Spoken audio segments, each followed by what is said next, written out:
ভাই অবৈধ লোক দেশে যাইতে কত টাকা লাগে? প্রথমত হচ্ছে আপনি যদি 1 বছরের উপর অবৈধ হন 3100 রিঙ্গিত জরিমানা, যদি 1 বছরের নিচে হন 2100 রিঙ্গিত জরিমানা, যদি 6 মাসের নিচে হন 1100 রিঙ্গিত জরিমানা। এই জরিমানাগুলো দিয়ে আপনি সরাসরি পাসপোর্ট বা ট্রাভেল পাস এগুলো নিয়ে আপনি প্রথমে পুত্রজাই ইমিগ্রেশনে যাবেন।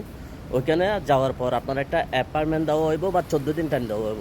যাওয়ার সময় অবশ্য 14 দিনের টিকিট নিয়ে যাবেন, হাতে পাসপোর্ট নিয়ে যাবেন।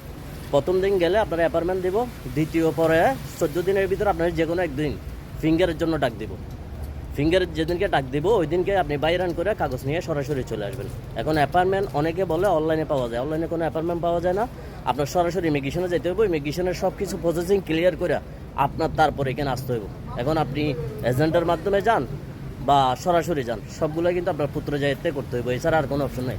মালয়েশিয়ার সব জায়গার কাজ হয়েছে বর্তমানে হচ্ছে পুত্রজায়া যাবেন, আপনার কাজ কমপ্লিট হয়ে যাবে। আশা করি সবাই বুঝতে পারছেন। আর যারা মালয়েশিয়ান বাংলাদেশি প্রবাসী ভাই আছেন সাবধান, এখন এজেন্টের আন্ডারে কোনো কাজকর্ম চলে না। টাকা পয়সা অতিরিক্ত বা কাগজপাতি অন্য কেউ দিয়েন না, ভবিষ্যতে কিন্তু ধরা গেলে মারা যাবেন।